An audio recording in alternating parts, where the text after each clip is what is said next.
ബുദ്ധിമുട്ടിക്കുന്ന ഒരു സിനിമയല്ല. പ്രേക്ഷകർക്ക് എന്തായാലും ഇഷ്ടപ്പെടുന്നുള്ള ഗ്യാരണ്ടിയാണ്. എനിക്ക് പറയാനുള്ള യൂട്യൂബർമാരുടെ അടുത്ത് പറയാനുള്ളത്, ഈ സിനിമ ട്രോളി നശിപ്പിക്കരുത്. കാരണം പ്രേക്ഷകർ കാണട്ടെ ഈ സിനിമ, ഇത് വലിയൊരു വിജയമാവട്ടെ. മ്യൂസിക്കൊക്കെ അടിപൊളിയാണ്. വേറൊരു പാറ്റേൺ പിടിച്ചു പോകുന്ന മ്യൂസിക്കാണ്. നമ്മളെ പഴയ ആ ഒരു ജയിലർ പോലുള്ള മ്യൂസിക്കാണ്. വേറെ ഒരു പാറ്റേൺ മാറ്റി പിടിച്ചേക്കാണ്. റഹ്മാൻ്റെ ഒരു മാറ്റി പിടിച്ച് ചെയ്തേക്കുന്ന ഒരു മ്യൂസിക്. അതായത് നമുക്ക് ഇഷ്ടപ്പെടും എന്നുള്ള ഗ്യാരണ്ടിയാണ്. നമുക്ക് തിയേറ്ററിൽ ഒന്ന് കാണാം.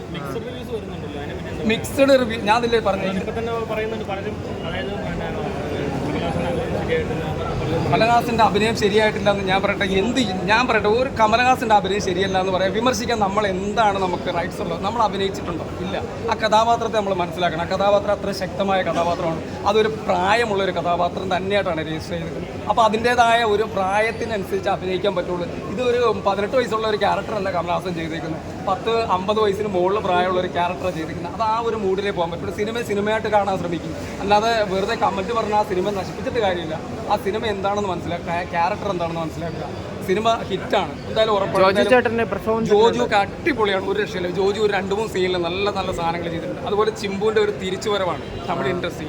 ചിമ്പുവിനെ ഉപയോഗിക്കാൻ അറിയാവുന്ന നല്ല ഡയറക്ടർ കൈ കിട്ടിക്കഴിഞ്ഞാൽ ചിമ്പു ഇതിൻ്റെ മുകളിൽ ചെയ്യാൻ സാധ്യത കൂടുതലാണ്. കാരണം മണിരത്നം എന്ന് പറഞ്ഞാൽ മോശം ഒരു ഡയറക്ടർ അല്ലല്ലോ, ഇത്രയും കഴിവുള്ളതാണ്. അപ്പോൾ ഇതിൻ്റെ മേക്കിംഗ് രീതി എന്തായാലും നമ്മളെ അതിശയിപ്പിക്കുന്നുണ്ട്. കാരണം ഒരു പുതുമയുള്ള മേക്കിംഗ് രീതിയാണ്. ക്യാമറ വർക്കും ഒരു രക്ഷയില്ല, അടിപൊളി. പക്ക Kamal Haasan movie. Kamal Haasan actor performances കാണാൻ പറ്റി. ആക്ഷൻ ഉണ്ട്, സെന്റിമെന്റ്സ് ഉണ്ട്, പിന്നെ നല്ലൊരു മണിയത്തിൻ്റെ ഡയറക്ഷനാണ്, നല്ല സ്റ്റോറി ഉണ്ട്, പിന്നെ ഒരു ബിട്രയൽ റിവെഞ്ച് ഫിലിമാണ്. എല്ലാം കൊണ്ട് നല്ല പെർഫോമൻസ്. മലയാളത്തിൽ ഒരുപാട് ആർട്ടിസ്റ്റുകളുണ്ട്. ജോജോട്ട് കുറച്ച് നെഗറ്റീവ് ക്യാരക്ടറാണ്. ഒരുപാട് പേര് പെർഫോം ചെയ്തു. ഈ പറഞ്ഞ പോലെ ഇൻറ്റിമേറ്റ് സീൻസ് ഒന്നും ഇല്ല ട്രെയിലർ കാണിക്കുന്നതുകൊണ്ട്. ഈ പറഞ്ഞ പോലെ ഇൻറ്റിമേറ്റ് സീൻസ് ഒന്നും ഇല്ല ട്രെയിലർ കാണിക്കുന്നതുകൊണ്ട്. പിന്നെ വയലൻസ് ആവശ്യത്തിന് എല്ലാം കൊണ്ട് നടക്കും. ഇതിപ്പോൾ തമിഴ് മനസ്സിലാത്തവർക്കാണ് പടം ലാഗ് ചെയ്ത് പോകുന്നത്. തമിഴ് അറിയാത്തവർ സബ്ടൈറ്റിലൂടെ കാണും. എനിക്ക് തമിഴ് അറിയില്ല, പക്ഷേ സബ്ടൈറ്റിൽ കണ്ടാൽ എനിക്ക് മനസ്സിലായി. തമിഴ് അറിയാത്തവരായിരിക്കും ചിലപ്പോൾ നെഗറ്റീവ് കൊടുക്കും. ഞാൻ സബ്ടൈറ്റിലൂടെ കാണും. നല്ലൊരു മൂവിയാണ്. പടത്തിൽ എടുത്തു പറയാനായിട്ട് ഏറ്റവും ഇഷ്ടപ്പെട്ട കമലഹാസൻ്റെ പെർഫോമൻസ്, ഡയറക്ഷൻ, സ്റ്റോറി ഉള്ളതാണ്.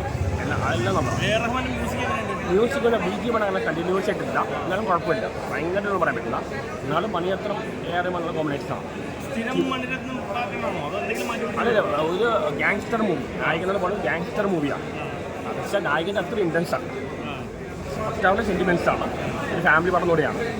സെക്കൻഡ് ഹാഫ് നമുക്ക് ആക്ഷൻ, കമലഹാസൻ ആക്ഷൻ നന്നായി ചെയ്തിട്ടുണ്ട്. ചിമ്പു തന്നെ ചെയ്തിട്ടുണ്ട്. ആ റോള് കമലഹാസനെ പറ്റും. കമലഹാസൻ ചിമ്പുവാണ് കോമ്പിനേഷനാണ്. എനിക്ക് പഠിച്ചു. എനിക്ക് എൻ്റെ അഭിപ്രായം പറയാൻ പറ്റും.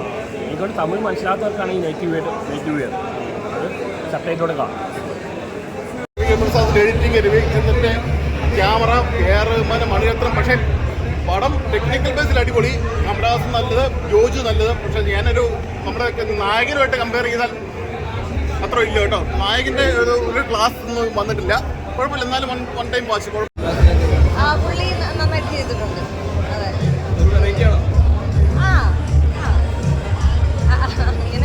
അങ്ങനെ പറയാൻ എനിക്ക് അറിയില്ല. നല്ലായിരുന്നു, പടം നല്ലായിരുന്നു. പുള്ളി നല്ലായിരുന്നു, നല്ല പെർഫോമൻസ്. ഇൻട്രൊഡക്ഷനൊക്കെ നല്ല അടിപൊളിയായിരുന്നു. പുള്ളിയുടെ നല്ല പെർഫോമൻസ് ആയിരുന്നു. മ്യൂസിക്കും നല്ലതായിരുന്നു. എല്ലാം മൊത്തത്തിൽ നല്ല പടം. അത് നല്ല പെർഫോമൻസ് ആണ്. പുള്ളി നല്ലോണം പെർഫോം ചെയ്തിട്ടുണ്ട്.